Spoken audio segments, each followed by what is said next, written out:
इस वीडियो में हम 11th के बच्चों को उनकी पाठ्य पुस्तक आरोह उससे गद्य पाठ में से हम कृष्ण चंद्र द्वारा लिखा गया जामुन का पेड़, इस लेख का हम भाव समझा रहे हैं। समझिए ध्यान से और देखिए और ये समझिए कि इसमें क्या है, किस तरह से इसमें किसी भी हमारे लिए किसी भी चीज को अगर दिखाया जाता है, दर्शाया जाता है तो किस ढंग से, कि हास्य के द्वारा या उसको बहुत अतिशयोक्ति बना करके, माने अत्यधिक बढ़ा चढ़ा करके कहना। तो ये इस जामुन के पेड़ में जो कवि ने अपने भाव स्पष्ट किए हैं वो एक हंसी को बनाते हुए, एक अतिशयोक्ति को बनाते हुए, कि जिससे जो है मतलब इसी के द्वारा कभी कभी जैसे होता नहीं है कि हम कोई बात अचानक ही सीख लेते हैं, हंसी मजाक में सीख लेते हैं, तो ऐसे ही इस पाठ में लेखक ने हमको हास्य और अतिशयोक्ति, अविश्वसनीयता, इस टाइप, मतलब आदमी को विश्वास नहीं होगा कि अरे ऐसा हो गया क्या। तो लेकिन होता क्या है कि जब हम उसमें ढूंढते हैं तो हमें उसकी सत्यता का पता चलता है, इस पर हमें विश्वास हो जाता है। तो इस तरह से लेखक ने हमको ये समझाया है कि कभी कभी हंसते हंसते ही बहुत सारी बातें हमारे सामने ऐसी आ जाती हैं जो कि आज के समाज में हैं, आज के समय में वो बातें हैं। तो हमें उसमें इन सब बातों का हमें उसमें खोज करनी चाहिए है, हमें उस भाव का अर्थ समझना चाहिए कि लेखक ने कैसे कहा है और हमें क्या समझाया है, हमारे सामने क्या प्रस्तुत किया है। कहानी को कहानी के ढंग से ही नहीं पढ़ना चाहिए, उसमें जो बातें समझने की होती हैं उनको समझना चाहिए। पढ़ना और समझना दो अलग बात। एक तो हमने पढ़ डाली परंतु समझे कुछ नहीं, तो इसलिए पढ़ना और समझना दो अलग अलग बातें। तो इन दोनों पर ही हमको गौर करना चाहिए, पढ़ना भी चाहिए और समझना भी चाहिए, तभी हमें कोई बात समझ में आ सकती है। तो इस तरह से बच्चों इसको समझिए कि जामुन का पेड़ कोई बड़ा शीर्षक नहीं है, इससे इस शीर्षक से ही कुछ सिद्ध नहीं हो रहा कि आदमी साधारण है जामुन का पेड़, नीम का पेड़, आम का पेड़, इससे कुछ कोई से बात स्पष्ट नहीं हो रही है ना। इस शीर्षक का कोई खास वही निकल रहा है कि हाँ ये इससे कुछ हमें भाव निकल रहा है। तो सीधा साधा है जामुन का पेड़। अब देखिए इस जामुन के पेड़ की क्या करामात। ये रात को बड़े बड़े जोर का झक्कर चला, सेक्रेटरिएट के लॉन में जामुन का एक पेड़ गिर पड़ा। सवेरे को जब माली ने देखा तो उसे पता चला कि पेड़ के नीचे एक आदमी दबा पड़ा।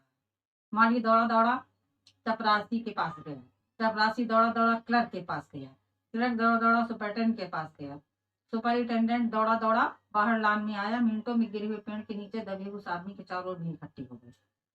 अब इसमें ये बात स्पष्ट होती है कि बहुत तेज झक्कड़ माने बहुत तेज आंधी आई, तो आंधी में अक्सर पेड़ जो है वो गिर जाते हैं। तो जामुन का पेड़ था कि उस मतलब लॉन में, बहुत से लॉन में तमाम प्रकार के पेड़ लगे होते हैं बड़े बड़े, तो जामुन का पेड़ लगा हुआ था तो वो गिर गया। तो जामुन का पेड़ गिरा तो उसके नीचे एक आदमी दब गया। माली आता है, माली ने देखा कि पेड़ गिर गया है और उसके नीचे एक आदमी दब गया है, तो वो तुरंत अब वो दौड़ करके चपरासी के पास गया। तो उसने चपरासी को बताया कि एक व्यक्ति पेड़ के नीचे दब गया है। चपरासी दौड़ा दौड़ा क्लर्क के पास गया, क्लर्क को बताया कि एक आदमी दब गया है। क्लर्क दौड़ दौड़ा सुपरिटेंडेंट के पास गया, सुपरिटेंडेंट दौड़ दौड़ा बाहर लॉन में आया। यानी देखिए भागा दौड़ी में इतने लोगों के पास गए और ये नहीं सोचा कि जिसको पहले पता चला था वो भाग करके आता, कि देखता कि कोई व्यक्ति दबा या नहीं दबा, उसको कैसे निकालने का प्रयत्न किया जाए। तो सब एक एक के पास जा रहे हैं, वो उससे कह रहा, वो उससे कह रहा, इस तरीके से कितना टाइम लगा। लेकिन जब सबने सुना तो सब वहां से भागे। एक आदमी के वश का भी नहीं होता है, लेकिन पहले तुरंत भाग करके भाई कोई दूसरा जो सुने वो तुरंत भागे। सब एक दूसरे से कहने में लग गए, तो भाग करके आओ कि देखो व्यक्ति अगर उसको जीने की आशा है, उसको बचाया जाए किसी तरह से, ये प्रयत्न करना चाहिए। तो इसमें तो यह है कि चाकर से चूकर, चूकर से पेश का ये होता रहा कि कई लोग उनसे कहते हुए सब जा रहे हैं। तो यहाँ पर ये सिद्ध करता है कि अगर हम सुने तो तुरंत पहले हम भागें, पीछे से आवाज लगाए कि सब लोग आओ। या एक व्यक्ति को मालूम हो गया वही सबसे कहे, जिसको सुनता जाए भागता जाए, तो जल्दी उस व्यक्ति के पास पहुंचा जा सकता है। और सब एक एक को कहेंगे फिर रास्ता, तब तक तो व्यक्ति मर जाएगा। तो ऐसे समय में क्या है, सावधानी और फुर्ती रखनी चाहिए, जिससे किसी की जान बचाई जाए। तो सब लोग फिर जब सुना तो सब जो इकट्ठा वहां पर उस पेड़ के पास भागते हैं। अब वहां पर देखिए क्या हो रहा है कि लोग आए वहां पर, तो कोई तो उसकी आदमी दवा है उसकी नहीं सोच रहे हैं। क्या तो कह रहे हैं कि जितने लोग होते हैं उतनी बातें होती हैं, कार्य कम होता है परंतु बातें ज्यादा होती हैं। अब यहाँ पर एक लोग आए, वो क्या कह रहे हैं कि बेचारा जामुन का पेड़ कितना फलदार था, एक क्लर्क बोला। अब क्लर्क उस आदमी के बारे में नहीं सोच रहा है, वो जामुन का पेड़ जो गिर गया उसका उसको अफसोस हो रहा है कि ये कितना अच्छा जामुन का पेड़ था, इसमें बहुत फल आते। तो उसको जामुन के पेड़ का अफसोस है, उसका दुख हो रहा है उसको। और इसकी जामुने कितनी रसीली होती थी, दूसरा क्लर्क याद करते। अब दूसरा क्या कह रहा, अरे भैया इसके जामुन तो बहुत बढ़िया थे, बड़े रसीले थे। यानी वो उसमें लग गए, जितनी कहते हैं भीड़ इकट्ठा करो उतनी ही वो अपनी अपनी कहने लगता है। पर जो हमें आवश्यकता जिस कार्य की है वो नहीं, उधर ध्यान नहीं जाता है लोगों का, और वो अपना भी ध्यान भंग करते हैं और दूसरों का भी भंग करते हैं। तो ऐसी जगहों में कारगर व्यक्तियों को ही साथ में रखना चाहिए, ज्यादा फिजूल की भीड़ इकट्ठा करने से कोई लाभ नहीं है। फिर मैं फलों के मौसम में झोली भर भर के ले जाता था, मेरे बच्चे इसकी जामुनी कितनी खुशी से खाते हैं। तीसरा ट्रक लगभग रुआसा होकर, तो अब तीसरा ट्रक था वो मतलब जामुन के लिए रुआसा हो गया कि मैं इसे, इतने बढ़िया इसके जामुन थे कि मैं झोली भर भर घर ले जाता था, मेरे बच्चे खाते थे। हो गई ये बात। अब ये लोग इसमें अटके हुए हैं, जामुन के पेड़ का ही दुख उनको सता रहा है। ये नहीं हो रहा है कि व्यक्ति दवा है उसको कैसे आनंद फानंद को हटाया जाए, बचाया जाए, जो भी हमारा उपाय होगा। तो इस पे ध्यान नहीं दिया जा रहा। तो यहाँ पर क्या एक मतलब हंसी सी, एक हंसी वाली बात हो रही है। मगर ये आदमी फिर उस माली को लग रहा था। तो जब उसने इनकी सबकी चर्चाएं सुनी तो वो बोला कि अरे ये आदमी, यानी पहले इसके बारे में सोचो जो इसके नीचे दबा हुआ है। तो माली ने दबे आदमी की ओर इशारा किया। हाँ ये आदमी, सुपरटेंडेंट सोच में पड़ गए। जब उसने कहा कि अरे ये आदमी, तो इसको तो पहले बचाओ, तो सुपरटेंडेंट का उनका दिमाग जो था उसके पास गया कि अरे हाँ ये आदमी, और वो सोचने लगे कि इसको कैसे बचाए। और बोले कि पता नहीं जिंदा है या मर गया। एक चपरासी ने पूछा, मर गया होगा, इतना भारी पेड़ जिसकी पीठ पर गिरे वो बच कैसे सकता है। दूसरा चपरासी। तो अब इसमें भी देखिए कंफ्यूजन, यानी उसके पास जाके नहीं देख रहे हैं कि जिंदा है कि मरा हुआ है, आपस में ही कह रहे हैं कि पता नहीं इतना बड़ा पेड़ गिरा है, बचा होगा कि मरा होगा है। और एक कह रहा है कि इतना बड़ा पेड़ गिर गया तो बचा ही नहीं, यानी अपनी कल्पनाएं बना रहे हैं, इसमें कल्पना ज्यादा है, काल्पनिक दिखाया गया है। तो सब अपनी अपनी कल्पनाएं कर रहे हैं, परंतु उसके पास कोई नहीं जा रहा उसको देखे कि ये जिंदा है या कैसे जल्दी से उसको बचाया जाए।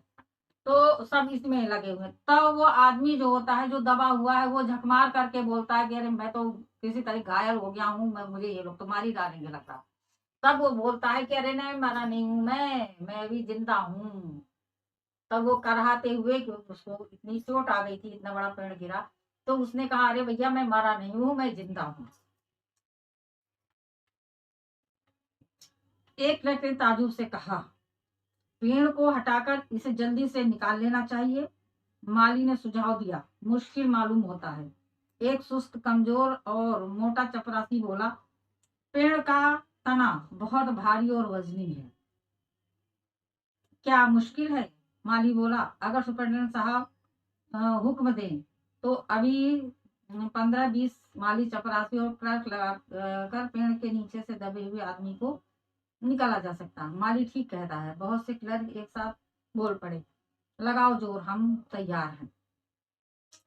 अब जब ये सब हो गया तो अब ये लोग सब मतलब उसमें पड़ गए कि अब कैसे इसको निकाला जाए। कैसे पेड़ को हटाया जाए। तो एक क्लर्क ने बड़े मतलब ताजुब यानी आश्चर्य से कहा, ये जिंदा है। मतलब क्लर्क को बड़ा आश्चर्य हुआ कि अरे इतना बड़ा पेड़ गिर गया, जिंदा है, यानी उसको मर जाना चाहिए था क्या। तो मतलब इस ऊट पटांग बातें कर रहे हैं इस तरह के लोग। तो अब पेड़ को हटाकर इसे जल्दी से निकाल लेना चाहिए, ये सबने तो दिमाग में लगा लिया। तो अब मगर कोई विधि नहीं किसी की समझ में आ रही थी कि इसको कैसे हटाया जाए। तो माली ने सुझाव दिया कि मुश्किल मालूम होता है? ये एक सुस्त और कमजोर मोटा चपरासी। और फिर मोटा चपरासी क्या बोल रहा है कि ये काम तो भाई बड़ा मुश्किल लग रहा है कि इतने बड़े पेड़ को कैसे हटाया जाए।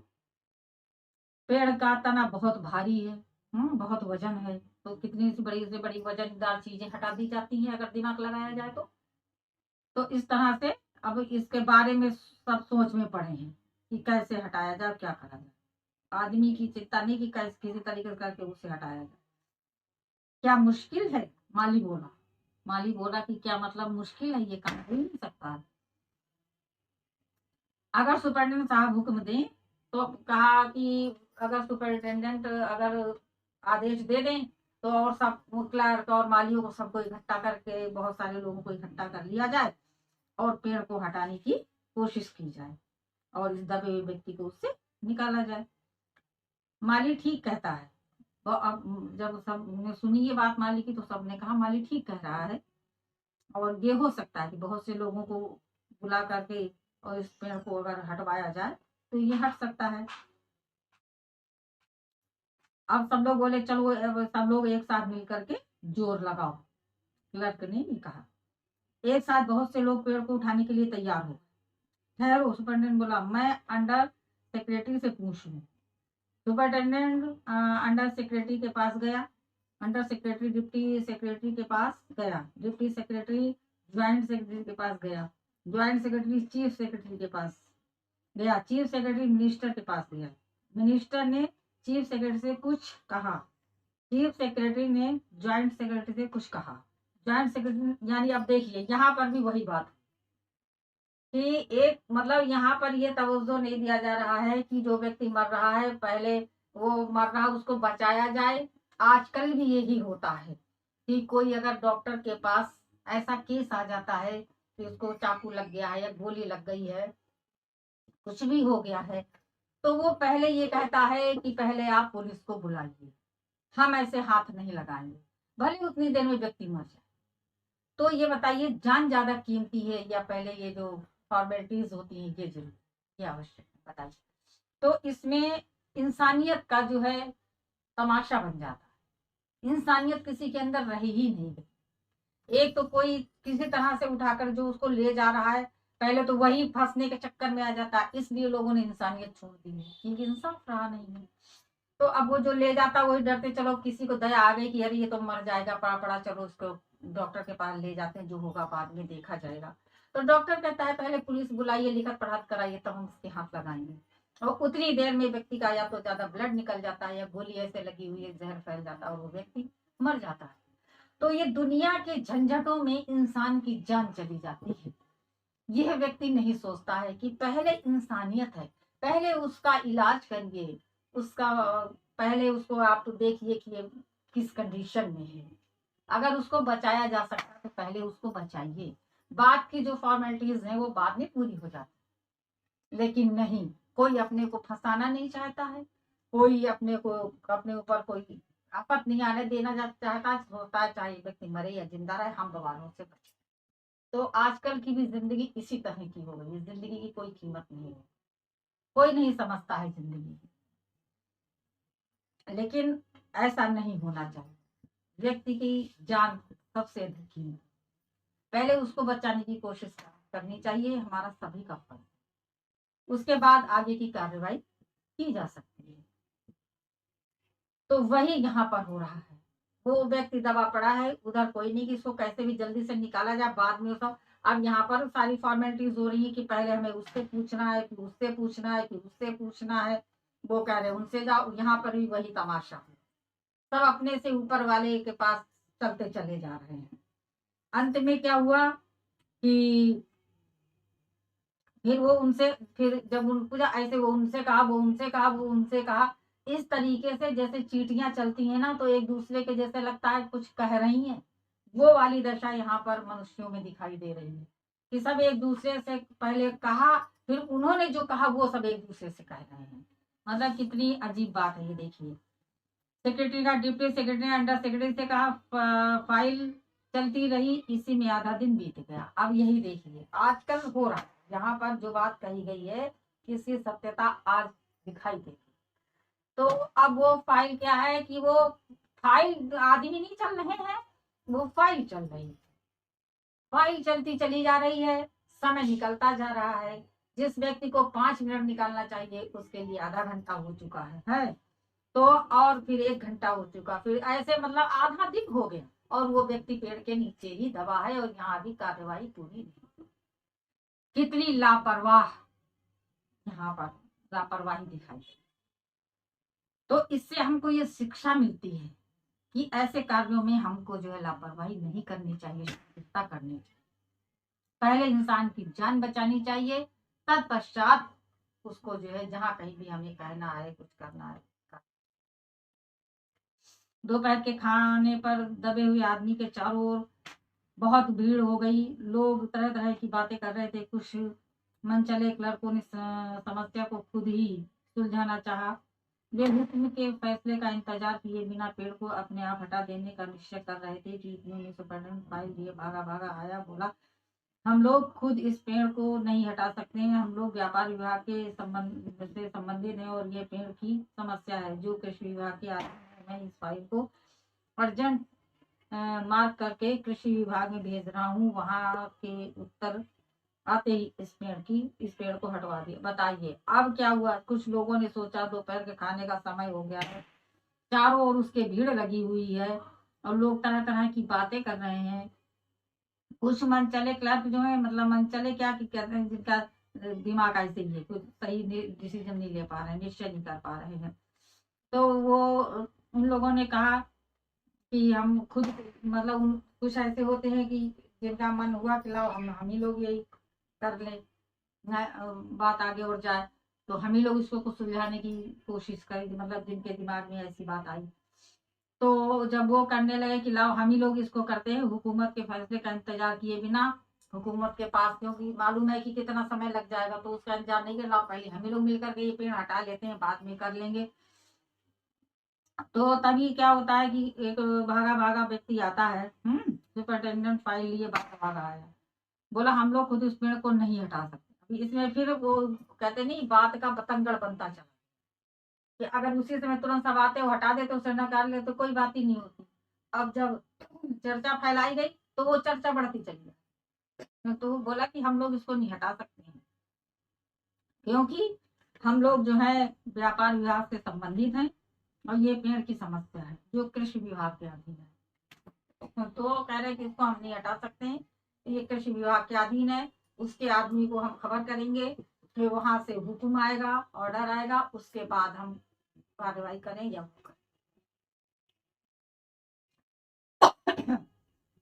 दूसरे दिन कृषि विभाग ने वैसे उत्तर, अब बताइए, एक दिन हो गया पूरा, अब दूसरा दिन लगा। दूसरे दिन कृषि विभाग से उत्तर आया कि पेड़ व्यापार विभाग के लॉन में गिरा है, इसलिए इस पेड़ को हटवाने या न हटवाने की जिम्मेदारी व्यापार विभाग पर पड़ती है। ये उत्तर पढ़कर व्यापार विभाग को गुस्सा आ गया। उन्होंने फौरन लिखा कि पेड़ को हटवाने या न हटवाने को की जिम्मेदारी कृषि विभाग पर लागू होती है, व्यापार विभाग का इससे कोई संबंध नहीं है। दूसरे दिन भी फाइल चलती रही। शाम को जवाब आ गया कि हम इस मामले को हॉर्टिकल्चर डिपार्टमेंट के हवाले कर देते हैं, क्योंकि ये एक फलदार पेड़ का मामला है, और एग्रीकल्चर डिपार्टमेंट अनाज और खेती बाड़ी के मामलों में फैसला करने का हकदार है। जामुन का पेड़ चूंकि एक फलदार पेड़ है, इसलिए ये पेड़ हॉर्टिकल्चर डिपार्टमेंट के अंतर्गत आता है। आप बताइए, यहाँ से भी रास्ता साफ हो गया। उन्होंने उसको कह दिया, उन्होंने उसको कह दिया, इस तरह से सब जो है एक दूसरे के ऊपर डालते चले जा रहे हैं। और एक दिन हो गया, 2 दिन हो गया है, तीसरा दिन लग गया। परंतु अभी कोई डिसीजन नहीं हुआ कि ये पेड़ कैसे हटेगा। सब अपने अपने डिपार्टमेंट के लिए भागते चले जा रहे हैं। रात को मालिन ने दबे हुए आदमी को दाल भात खिलाकर, जबकि उसके चारों तरफ पुलिस का पहरा था कि कई लोग कानून को अपने हाथ में लेकर पेड़ को खुद से हटवाने की कोशिश ना करें, मगर एक पुलिस कांस्टेबल को दया आ गई और उसने माली को दबे हुए आदमी को खाना खिलाने की इजाजत दे दी। बताइए, खाना खिलाने में भी पुलिस पहरा लगाए हुए है कि एक व्यक्ति दबा है, मर रहा है, भूखा है, प्यासा है, तो कोई तो उसको खिलाने की सोच रहा है और वहां पुलिस भी लग गई है, कोई उसके पास जाने से भी डर रहा है और उसको रोका भी जा रहा है कि कोई अपने हाथ में कानून ना ले। यहाँ पर कानून की बात कहाँ से आ गई? किसी का पेट भरना कोई कानून लागू कानून के अंतर्गत नहीं आता। लेकिन ये देखिए आदमी का मतलब सोच देखिए इंसान, तो वो भूखा है तो को माली को दया आई, वो बेचारा वो परेशान हो रहा था माली, तो वो दाल भात लेकर के उसको खिलाने गया। फिर चलो एक पुलिस वाले के अंदर इंसानियत आ गई, उसने कहा चलो तुम खिला दो, तो उसने चुपचाप उसको खाना खिला दिया। तो बिल्कुल यही होता है, क्यों कहीं तो खुद डरते हैं और कहीं खुद डरवा दिया जाता है। और इसमें जो मर रहा है वो मर रहा है, उसकी कोई नहीं समझ पीड़ा समझ रहा, अपनी अपनी कानूनबाजी में सब लगे। माली ने दबे हुए आदमी से कहा तुम्हारी फाइल चल रही है, उम्मीद है कल तक फैसला हो जाए। दबा हुआ आदमी कुछ नहीं बोला। माली ने पेड़ के तने को ध्यान से देखकर कहा अच्छा हुआ कि तना तुम्हारे कूल्हे पर गिरा, अगर कमर पर गिरता तो रीढ़ की हड्डी टूट जाती। दबा हुआ आदमी फिर भी कुछ नहीं बोला। माली ने फिर कहा तुम्हारा कहाँ कोई वारिस है तो मुझे उसका आता पता बताओ, मैं उन्हें खबर देने की कोशिश करूंगा। मैं लावारिस हूँ, दबे हुए आदमी ने बड़ी मुश्किल से कहा।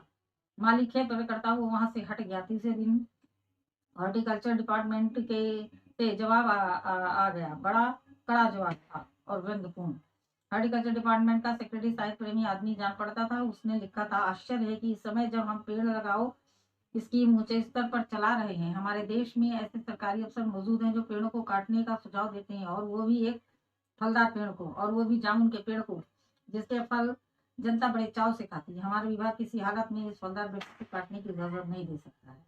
अब क्या किया जाए? इस पर एक मनचले ने कहा अगर पेड़ काटा नहीं जा सकता है तो इस आदमी ही को काट कर निकाल दिया जाए। ये देखिए उस आदमी ने इशारे से बताया, अगर इस आदमी को ठीक बीच में से ही यानी इधर से काटा जाए तो आधा आदमी इधर से निकल आएगा, आधा उधर से बाहर आ जाएगा और पेड़ वहीं का वहीं रहेगा, मगर इस तरह तो मैं मर जाऊंगा। दबे हुए आदमी ने आपत्ति प्रकट करके कहा ये भी ठीक कहता है, एक लड़ बोला। अब देखिए यहाँ पर जब सब हो गया तो जब ये हुआ कि अब उम्मीद हुई कि चलो अब पास हो गई है, अब कुछ जवाब आएगा, तो वो उसको बता रहा है, दबे हुए व्यक्ति को माली बता रहा है कि उम्मीद है कल तक फाइल आ जाएगी और फैसला हो जाएगा, तुम निकल आओ।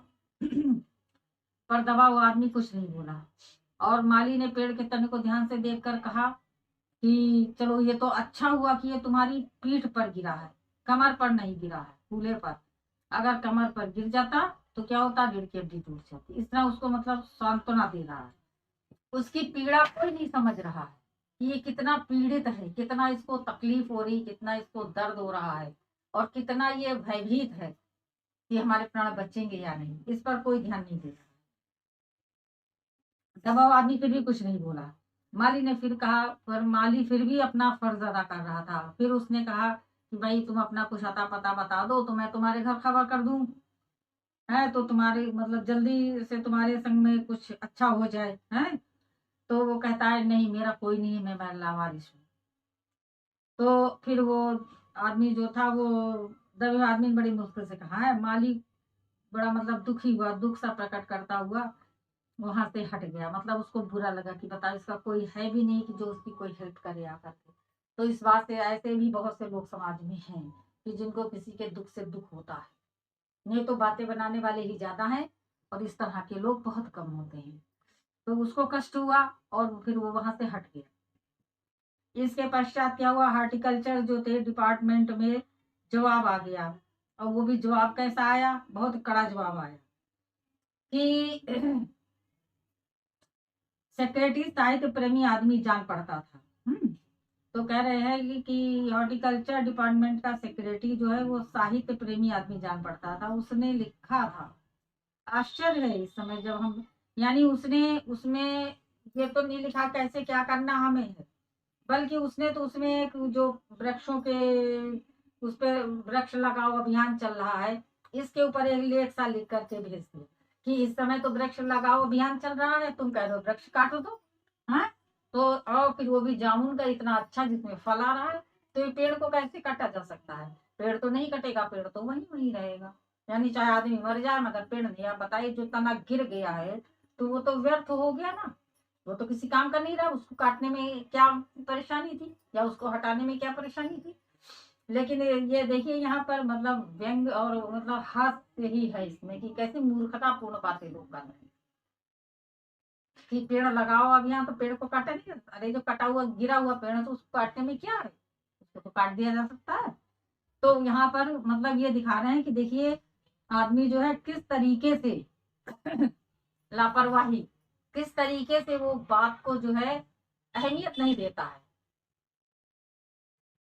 किसी की परेशानी को कोई अहमियत नहीं देता है, अपनी झपक लगा रहे हैं, उसका मतलब नहीं समझ रहे हैं कि ये बात कहाँ लगेगी कहाँ नहीं लगेगी, पर बोलना है।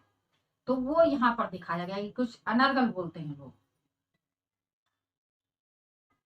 अब क्या किया जाए? इस पर मंचले ने कहा कि अगर पेड़ ने, अब इसमें कोई था मतलब, अब इसमें क्या हुआ ऐसा करता है, परंतु उसने व्यंग किया, उसको गुस्सा आया। तो उसने कहा ठीक है पेड़ तो नहीं काटा जा सकता है पर इस आदमी को ही फिर काट दो। यानी ये आदमी कैसे निकलेगा, कोई तो इसका समाधान करो। जब पेड़ नहीं हटाया जाएगा, व्यक्ति दबा है तो कैसे निकलेगा? तो उन्होंने कहा ठीक है पेड़ नहीं काट सकते तो आदमी काट दो, इधर से काट दो तो आदमी निकल आए।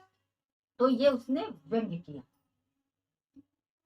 ये मतलब सरकारी लोगों के, ऑफिसर्स लोगों के ऊपर व्यंग है कि तुमने तर्क की बात तो कोई नहीं करी और बेतर्क की बातें तमाम कर दी। ये नहीं कहा कि इसको ऐसे निकालो, इसका तो किसी ने भी कोई सही जवाब नहीं दिया, सबने अपनी अपनी बातें कह डाली। तो यहाँ पर ये दिखाया गया है कि आदमी किस तरह से अपनी बात को बस सिद्ध करता है और दूसरे की बात से उसको कोई प्रयोजन नहीं होता है। तो अब इसने ये मतलब वो उसको जो गुस्सा ऐसा आया तो उसने ये कहा कि काट दो, आधा आधा इधर से निकल आएगा। मगर तब अब ये बात वो सुन रहा था जो दबा हुआ व्यक्ति था, तो उसने कहा कि भाई कि अगर हमें आधा आधा काट के निकालोगे तो मैं मर जाऊंगा। तो ये बात सुनकर तो हर कोई डर जाएगा भाई। हम्म। तभी आदमी ने आपस में करके कहा था ये भी ठीक कहता है, एक लट और फिर एक रगुला ये भी सही कह रहा कि अगर इसको काट दिया जाएगा तो ये तो नहीं मर रहा तो मर जाएगा। आदमी को काटने वाली युक्ति प्रस्तुत करने वाले भरपूर विरोध किया। आप जानते नहीं है आजकल प्लास्टिक सर्जरी कितनी उन्नति कर चुकी है।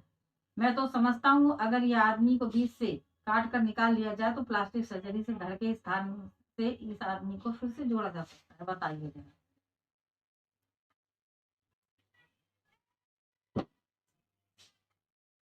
तो आदमी को काटने वाली युक्ति प्रस्तुत करने वाले से भरपूर विरोध किया। आप जानते नहीं है, हैं? तो आदमी को काटने वाली युक्ति प्रस्तुत करने वाले से भरपूर विरोध किया। ये ऐसे कैसे हो सकता है? व्यक्ति को कैसे काटा जा सकता है? नहीं काटा जाए, इसका विरोध किया। तब वो क्या कहता है कि आप नहीं जानते हो आजकल प्लास्टिक सर्जरी ने बहुत प्रोग्रेस की है। तो प्लास्टिक सर्जरी जो है वो अगर उसको काट दिया जाएगा तो वो तो मर ही जाएगा। मरने के बाद प्लास्टिक सर्जरी होगी क्या? प्लास्टिक सर्जरी तो यह है कि कोई स्थान हमारा खराब हो गया, किसी के फेस पे कोई चीज गिर गई, तेजाब गिर गया, कोई ऐसी चीज, भाई चलो वहां प्लास्टिक सर्जरी हो गई।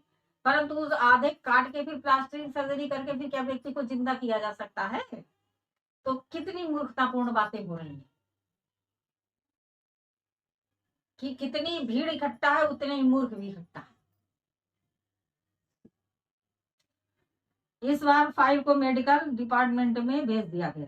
मेडिकल डिपार्टमेंट ने फौरन एक्शन लिया और जिस दिन फाइल उनके विभाग में पहुंची उसके दूसरे दिन ही उन्होंने अपने विभाग का सबसे योग्य प्लास्टिक सर्जन छानबीन के लिए भेज दिया। सर्जन दबे हुए आदमी को अच्छी तरह से टटोल कर उसका श्वास देखकर खून का दबाव देखा, नाड़ी की गति को परखा, दिल और फेफड़ों को जांच करके रिपोर्ट भेज दी कि इस आदमी को का प्लास्टिक ऑपरेशन तो हो सकता है और ऑपरेशन सफल भी होगा मगर आदमी मर जाएगा। सुन लो। अब यहाँ देखिए कितनी मतलब हास्यास्पद बात है यहाँ पर। एक प्रकार से जैसे कहते हैं ना हास्य के चुटकुले बनते हैं, वो यहाँ पर बात है कि डॉक्टर के पास, अब ये देखिए वहां नहीं, आप फाइल भी भेज रहे डॉक्टर के पास, डॉक्टर ने अच्छे से अच्छे ये किसी भी प्लास्टिक सर्जरी वाले व्यक्ति के पास भेजा कि सबसे जो अच्छा होगा छानबीन करके जो सबसे अच्छी प्लास्टिक सर्जरी करता होगा उसके पास उसको बुलाया गया। वो गया, उसने छानबीन की, उसने देखा, उसका सारा टेस्ट किया और बता दिया कि प्लास्टिक सर्जरी इसकी बहुत अच्छी हो जाएगी, लेकिन ये नहीं कहा जा सकता एक व्यक्ति बचेगा या मर जाएगा। कि मगर आदमी मर जाएगा और ऑपरेशन भी सफल होगा, यानी सब कुछ सही हो जाएगा लेकिन आदमी मर जाएगा। अरे जब आदमी काटा जाएगा वो तो मर ही जाएगा ना। तो इसमें कौन सी बड़ी बात है जो प्लास्टिक सर्जरी करने वाले ने अगर ये बात बताई। तो बिल्कुल कहते थे जैसे मूर्खों का समाज इकट्ठा हो, बिल्कुल मूर्खतापूर्ण बातें हैं। लेकिन ये मूर्खतापूर्ण बातें हमें क्या सिखा, हमें क्या शिक्षा देती हैं, हमारी कैसे आंखें खोलती हैं कि ये सब बातें जो इसमें बताई जा रही हैं ये बातें हमको नहीं करनी है। हमें व्यक्ति को बचाने का सोचना है, व्यक्ति को मारने का नहीं सोचना। तो इसमें जो ये सब बातें हैं ये हमारे सामने यही प्रस्तुत कर रहे हैं कि इस तरह की फिजूल बात जो करने वाले लोग हैं वो सचेत हो जाएं, उनको जो है इस तरफ गौर करना चाहिए कि कोई व्यक्ति अगर किसी आपत्ति में फंसा है तो उसके जान बचाने के लिए हमें क्या जल्दी से जल्दी शीघ्र से शीघ्र करना चाहिए कि हमें इधर उधर भागना और दुनिया के बवालों से इन सब से हट करके सबसे पहले हमें मनुष्य की जान बचानी चाहिए। तो हमें इन इस मतलब हास्य जो इसमें हास्यास्पद बातें लिखी हैं इससे भी हमको एक शिक्षा मिलती कि ये सब अनर्गल बातें हमको नहीं करनी चाहिए। हमको जो है जो उसके लिए उचित है उसकी प्राणों की रक्षा जिससे हो सकती है हमको वो उपाय शीघ्र शीघ्र करना। तो इस तरह से इससे हमको ये शिक्षा भी कितना सरल और कितना मजाकिया ये सब पाठ है, लेकिन इसमें कितनी गूढ़ शिक्षा भरी हुई है, इस ओर हमें ध्यान देना चाहिए।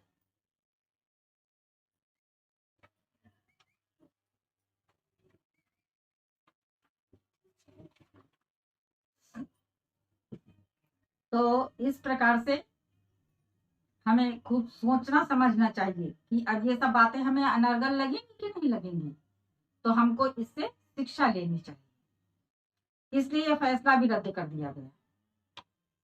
रात को माली ने दबे हुए आदमी के मुंह में खिचड़ी डालते हुए उसे बताया कि अब मामला ऊपर चला गया है, सुना है कि कल सेक्रेटरिएट के सारे सेक्रेटरियों की मीटिंग होगी, उसमें तुम्हारा केस रखा जाएगा, उम्मीद है सब काम ठीक हो जाएगा। अब उसको जब ये वो भी चला गया उसके बाद में फिर अब ये हुआ कि अब ये फैसला भी रद्द हो गया कि मर जाएगा आदमी, तो ये फैसला भी रद्द कर दिया गया। रात को माली आया दबे हुए चुपचाप चोरी चोरी आया, उसको उन्हें खिचड़ी खिला दी और उससे कहा कि अब कल तक हो सकता तुम्हारा फैसला हो जाए, है सेक्रेटरिएट के सारे सेक्रेटरियों की कल मीटिंग होगी और उसमें तुम्हारा केस रखा जाएगा, उम्मीद है कि कल तक सब ठीक हो जाए। दबा हुआ आदमी आह भरकर धीरे से बोला।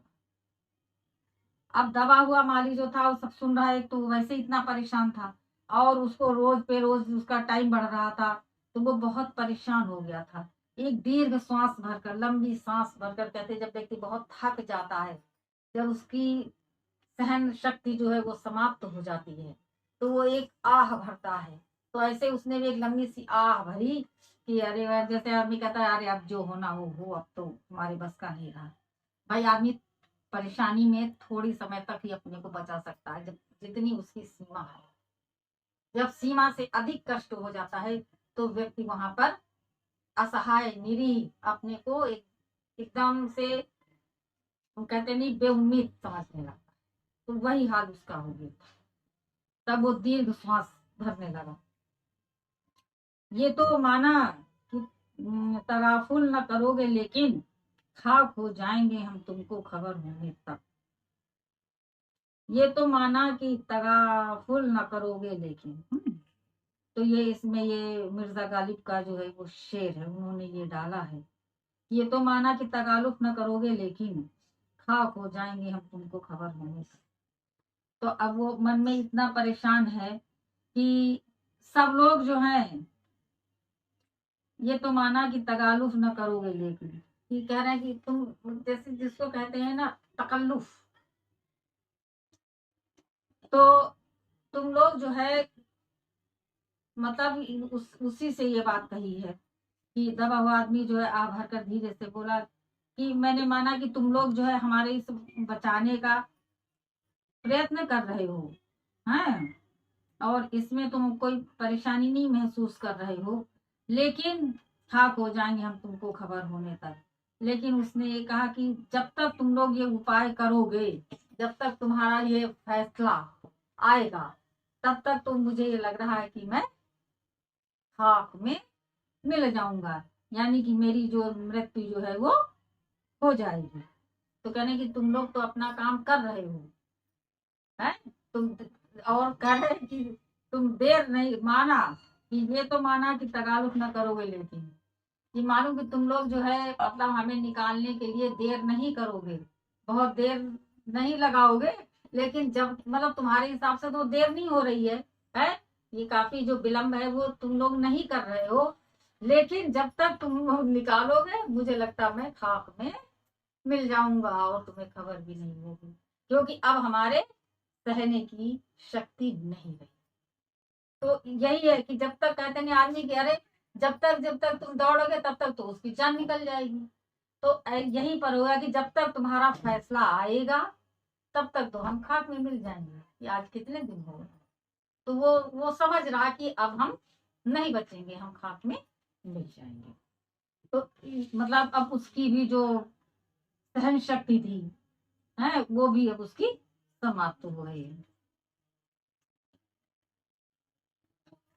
अब इस वीडियो में इतना ही, आगे का जो शेष भाग है वो हम अगली वीडियो में आपको समझाएंगे।